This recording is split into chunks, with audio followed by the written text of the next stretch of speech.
नमस्कार। आदि कवि वाल्मीकि का महाकाव्य रामायण समस्त राम कथाओं का आधार है। व्यास, तुलसी और कंबन से लेकर मैथिली शरण गुप्त और नरेंद्र कोहली तक अनेक कवियों लेखकों ने वाल्मीकि रामायण से आगे श्री राम की कथाएं अपने अपने अंदाज में लिखी हैं। डॉक्टर सुधाकर अदीब का उपन्यास मम अरण्य भी उनमें से एक है। आइए सुनते हैं उसकी अगली कड़ी।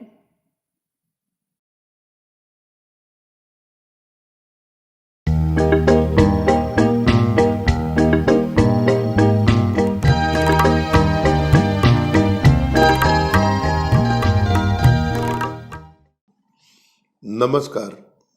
एक दिन कालक्रम से पुनः हम सुतीक्ष्ण मुनि के आश्रम पर जा पहुंचे। हमें देखकर मुनिवर अति प्रसन्न हुए। उन्होंने पूर्व की भांति हमारी बड़ी आवभगत की। श्री राम ने उनसे उनके गुरु जगत प्रसिद्ध महर्षि अगस्त्य से भेंट करवाने की अभिलाषा व्यक्त की। सुतीक्ष्ण मुनि सुनकर आनंद विभोर हो गए। क्या ही हृदय को स्पर्श करने वाली बात कही है आपने रघुनंदन। पूज्य गुरुदेव को देखे हुए तो मुझे भी एक लंबी अवधि बीत चुकी है। आप कुछ दिन यहाँ मेरे आश्रम में विश्राम कीजिए, फिर मैं भी आपके साथ गुरुदेव के दर्शनों को चलूंगा। मुनिवर बोले, ऋषिवर क्षमा करें, अब हमारे पास समय कम शेष है। हमारे वनवास को लगभग 11 वर्ष बीत चुके हैं। हम अभी इस दंडकारण्य के सबसे श्रेष्ठ एवं वरिष्ठ महर्षि अगस्त्य के दर्शनों के लाभ से वंचित हैं। अतः यदि संभव हो तो क्यों न कल ही हम उनके आश्रम के लिए प्रस्थान करें। श्री राम ने अनुरोध किया। एवमस्तु श्री राम, आपके साथ कल प्रातः काल ही चलता हूं वहां। मुनिवर सुतीक्ष्ण ने हमें आश्वासन दिया। वह रात्रि विश्राम फिर हमने उन्हीं के आश्रम में किया। अगस्त्य मुनि से भेंट की उत्कंठा से मैं देर रात्रि तक सो न सका। प्रातः वेला में श्री राम, जानकी जी और मैं सुतीक्ष्ण मुनि के मार्गदर्शन में महर्षि अगस्त्य के आश्रम के लिए निकल पड़े। हम प्रातः से सायं तक वार्ता करते ऋषि सुतीक्ष्ण के साथ साथ चलते रहे। सीता जी को बीच बीच में प्यास लगती या हमें भूख लगती तो वन मार्ग में रुककर उसका समाधान किया जाता। प्रभु श्री राम मौन भाव से कुछ आत्मचिंतन करते से सारे रास्ते हमारे साथ चलते रहे। रात्रि में हमें सुतीक्ष्ण मुनि के एक अन्य ऋषि भाई के आश्रम में ही विश्राम करना पड़ा। सूर्योदय के समय अगले दिन हम सभी ने परम तेजस्वी और अक्षय कीर्ति महर्षि अगस्त्य के आश्रम के लिए पुनः प्रस्थान किया। दोपहर का समय था। हम लोग अगस्त्य मुनि के आश्रम में पहुंच गए। आश्रम क्या था? पूरी विद्यापीठ थी, जिसके प्रतापी कुलपति थे महर्षि अगस्त्य। वही महर्षि अगस्त्य जो आर्यावर्त को छोड़कर एक बड़े लक्ष्य की सिद्धि हेतु दक्षिणावर्त में आ गए थे। भरतखंड संसार का एक विशाल भूखंड, उसके उत्तर में हिमालय, दक्षिण में महासागर और दोनों भुजाओं पर दूर दूर तक सहस्त्रों योजन तक धरती और उसके बाद सागर फैले हुए हैं। सप्त सिंधु, गंगा, यमुना, सरयू, गोमती, मंदाकिनी जैसी अनेकानेक पवित्र नदियां उसकी हृदय तंत्रिकाओं की भांति संपूर्ण भरतखंड को सींचने और उसे सदा शस्य श्यामल बनाए रखने वाली। भरतखंड के दक्षिणी भूभाग में अपने अनेक आश्रमों की स्थापना कर महर्षि अगस्त्य अब इस विद्यापीठ के सुविज्ञ संस्थापक एवं सुप्रसिद्ध संचालक थे, जो स्वयं में एक संस्था थे। हमने देखा कि महर्षि अगस्त्य का यह आश्रम इतना लंबा चौड़ा था कि बाहर से इसका और छोर माप सकना कोई सरल कार्य नहीं था। सुतीक्ष्ण मुनि आश्रम के भीतर ले जाते समय हमें सब कुछ दिखा रहे थे। वह संकेत से बताते जाते वह देखिए श्री राम, उस ओर गुरुदेव द्वारा स्थापित वेधशाला, वहां नक्षत्र विज्ञान का अध्ययन होता है। कुछ संयंत्र तो गुरुदेव के ही आविष्कार हैं, जिनसे रात्रि में आकाश में विद्यमान ग्रह नक्षत्रों की गतिविधियों का सूक्ष्म अध्ययन होता है। और वीरवर लक्ष्मण, उधर देखिए, वह है व्यायामशाला। वहां विद्यार्थियों को नियमित योगाभ्यास आदि कराया जाता है। उसके आचार्य अलग से नियुक्त हैं, पुत्री सीता। यहां कन्याओं की दीक्षा का भी सुंदर प्रबंध है। आप उधर बाईं ओर उनका अलग विद्यालय परिसर देख सकती हैं। परिसर में ही कन्या छात्रावास है। ऋषि पत्नियां छात्राओं की देखभाल करती हैं। यह अवश्य है कि अभी केवल कुछ राजकुल की तथा धनाढ्य परिवारों की कन्याओं को ही उनके माता पिता गुरुकुल में शिक्षा हेतु भेजते हैं। अतः उनकी संख्या बहुत अधिक नहीं है। और वह उधर दाहिनी ओर एक सीधी रेखा में अनेक वृक्ष, जिनके चारों ओर प्रस्तर के चबूतरे बने हैं ना, उन्हें देखिए आप। वह यहां अध्ययनरत छात्रों की विभिन्न कक्षाएं हैं।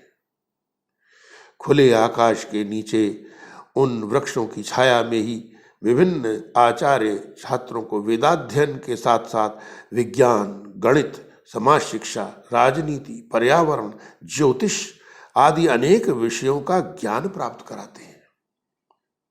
अब इस समय, क्योंकि मध्याह्न का समय है, विद्यापीठ के छात्र पढ़ लिखकर अपने छात्रावास को जा चुके हैं। और सामने वह रही गुरुदेव अगस्त्य की बड़ी सी कुटिया। उस कुटिया के पीछे आचार्यों के आवास हैं। उनके पीछे स्थित है बालकों का छात्रावास, भोजनालय आदि। बस आप कुछ क्षण मुझे प्रदान करें, मैं गुरुदेव के आवास में जाकर उन्हें आपके शुभागमन का सुसमाचार देकर आता हूं। सुतीक्ष्ण मुनि का भीतर जाना था कि उनके साथ बड़ी चपलता के साथ दिव्य मूर्ति अगस्त्य मुनि आगे आगे अपनी कुटिया से हमारे स्वागत को निकल पड़े। हम भी अत्यंत आदर भाव से झुके झुके मुनिवर को प्रणाम करने हेतु आगे बढ़े। यूं तो मैं सदैव भैया श्री राम और सीता माँ के पीछे पीछे चलता हूं, परंतु उस समय अगस्त्य मुनि के व्यक्तित्व का ऐसा प्रबल आकर्षण मुझे हुआ कि मैं भी भैया के दाहिने पार्श्व में उनके बराबर चलकर आगे बढ़ने लगा। हम तीनों ने एक साथ झुककर महर्षि अगस्त्य के चरण छुए और उन्हें अपने करों के माध्यम से अपने मस्तक से लगाया।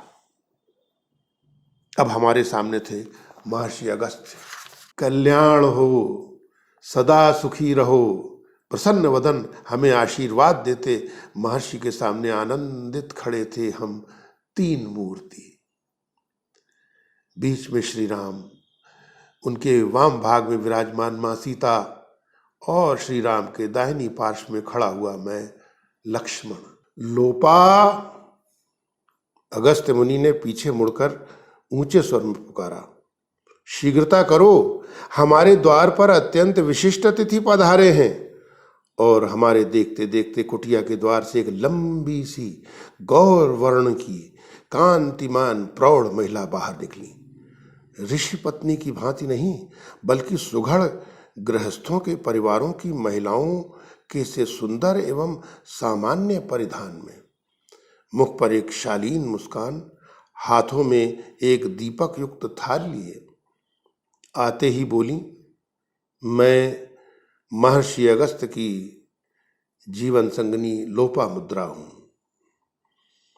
हम तीनों उनके चरण स्पर्श करने को जैसे ही आगे झुके, ना, कृपया आप सीधे खड़े हो जाएं, वे बोली, अतिथि देवो भव, कृपया पहले मुझे अपना कर्तव्य निर्वहन करने दें।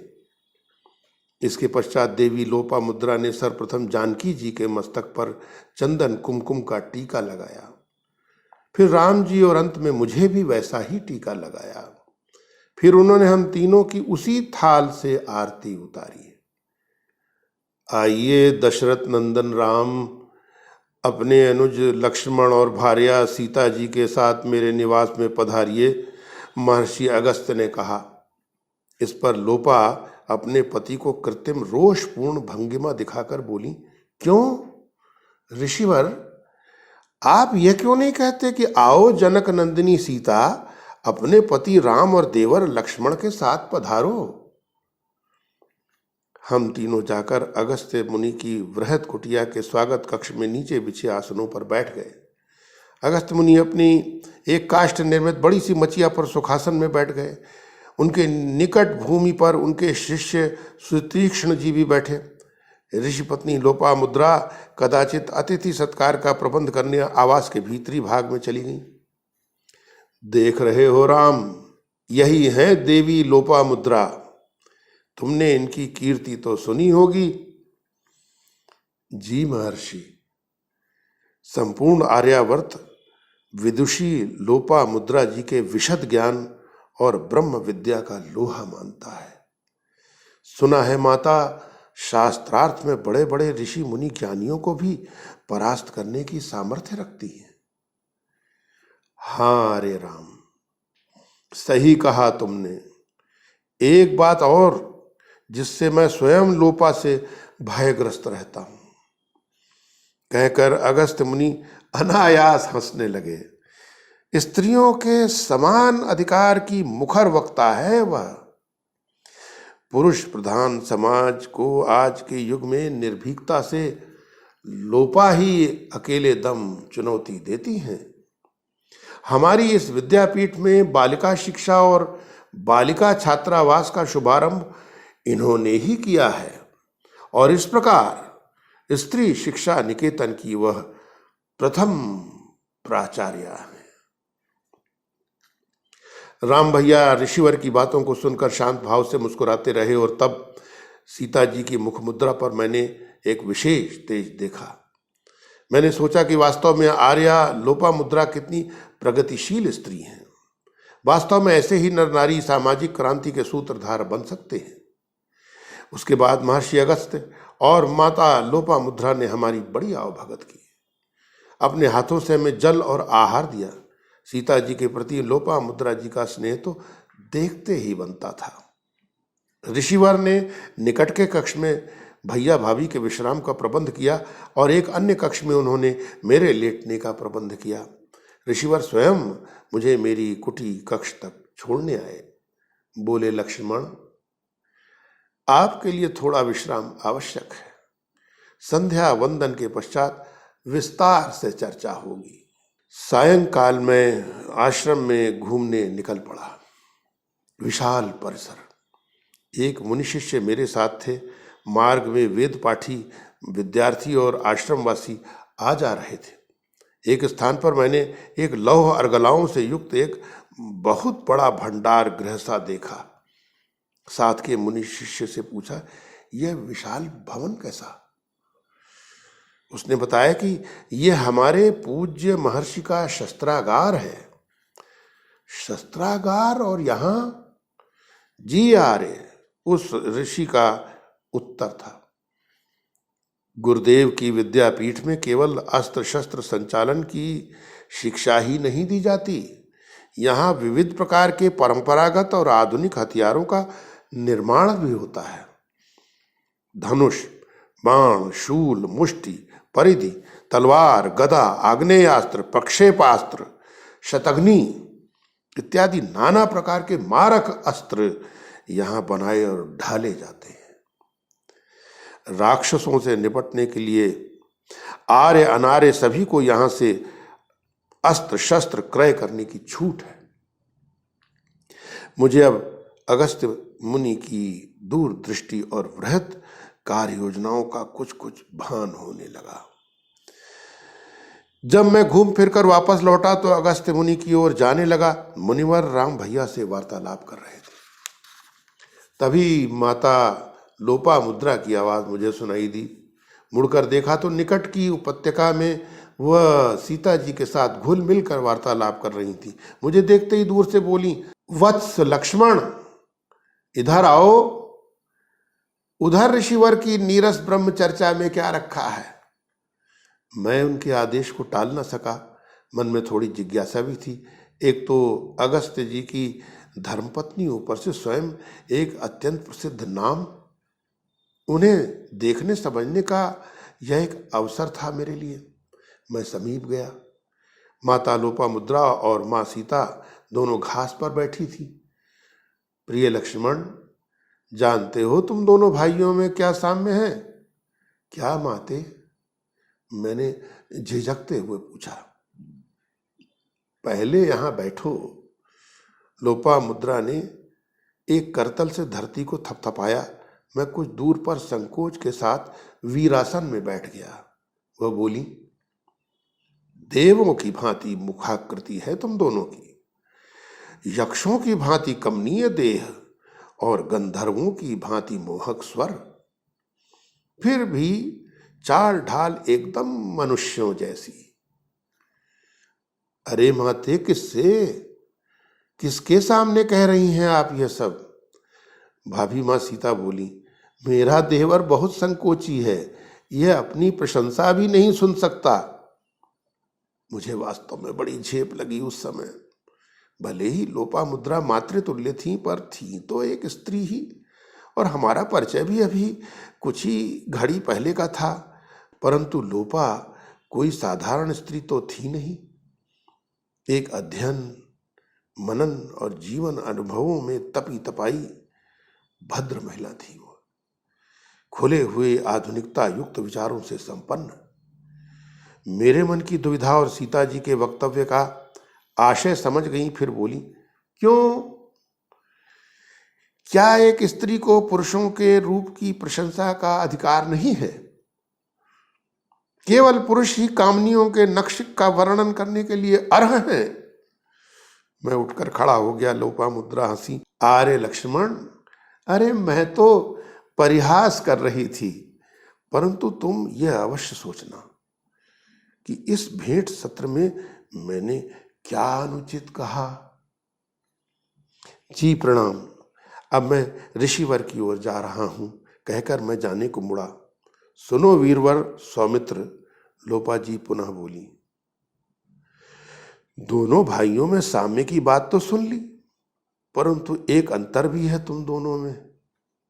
मैं समझ गया कि माता अब कोई और बड़ी रहस्यपूर्ण बात कहेंगी, अतः मैंने प्रश्नवाचक दृष्टि से उन्हें देखा। वह बोली, राम तो सीता के संग आए हैं और तुम अपनी अर्धांगिनी के बिना, ऐसा क्यों? वह भी यदि तुम्हारे साथ वन में आती तो वनवास की अवधि वास्तव में अर्थहीन बन जाती। यह तुमने अच्छा नहीं किया वत्स। मुझे लगा कि प्रखर नारीवादी लोपामुद्रा अब मुझे चैन से जीने नहीं देंगी। मैं शीघ्रता पूर्वक डग भरता हुआ भैया और ऋषिवर के सत्संग को सुनने उनकी ओर चला गया। अगस्त्य ऋषि श्री राम से कह रहे थे, इस प्रकार सृष्टि के आरंभ में परम ब्रह्म अकेला ही था, उसके अतिरिक्त कुछ भी नहीं था। ब्रह्म ने लीला के लिए अपनी शक्ति से माया का सृजन किया। माया यूं तो पूर्णतः ब्रह्म पर आश्रित है और ब्रह्म मूलतः निर्गुण निराकार, एक प्रकाश पुंज सरीखा। परंतु ब्रह्म जब स्वेच्छा से अपनी माया से आच्छादित हो जाता है, तब यह सगुण रूप में व्यक्त होता है। तब यही माया अविद्या, संस्कृति और बंधन आदि अनेक नामों से जानी जाती है। ऋषिवर ने उस समय और भी बहुत सारी गूढ़ बातें भैया श्री राम के समक्ष कही। प्रातःकाल का समय था। लोक विख्यात अगस्त्य मुनि संयोग से तब एक शिला पर बैठे प्रकृति के सौंदर्य का रसपान करते एकांत में मुझे मिल गए। मैं समझ गया कि ब्रह्म मुहूर्त में ही ऋषिवर अपना मंत्र जाप, ध्यान, यौगिक क्रियाएं आदि संपन्न कर चुके हैं।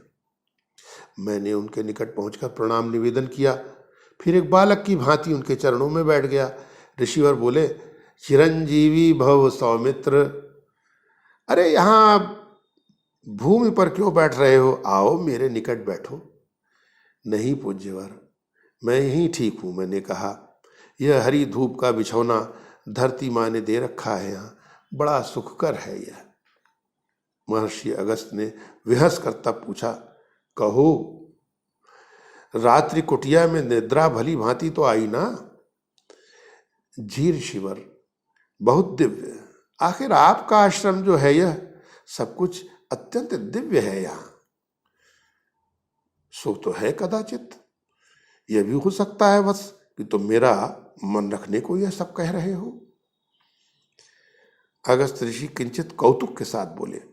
मैं समझ गया कि अत्यंत संघर्षशील और उद्यमी महर्षि अगस्त्य इस समय बहुत आनंदमय मनोभाव में है, अतः अपनी जिज्ञासाओं के निवारण हेतु इससे सुंदर अवसर आगे नहीं मिलेगा।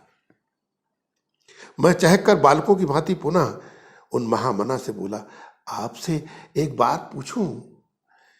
हाँ अवश्य सौमित्र, आप अन्यथा तो नहीं लेंगे? वीरवर लक्ष्मण, तुम ऐसा क्यों कहते हो? मुझे ज्ञात है कि तुम श्री राम के अनन्य सेवक हो। कौशल्या नंदन श्री राम की तुम पर अहेतुकी कृपा है। जगत के लिए नवीन कीर्तिमानों की स्थापना करने जा रहे हो। तुम दोनों भाइयों के लिए कुछ भी अगम्य नहीं है। फिर मैं भला कौन होता हूं तुम्हारी किसी बात को अन्यथा लेने वाला? अपने लिए सराहना युक्त यह वचन सुनकर मेरे नेत्र ऋषिवर के चरणों में झुक गए। मैंने फिर थोड़ा सोच विचार कर कहा, पूज्य महर्षि, आपके श्रम, संघर्ष और अभियानों के अनेक प्रसंग जगत विख्यात हैं। उनमें से कुछ तो किंवदंती बन चुके हैं।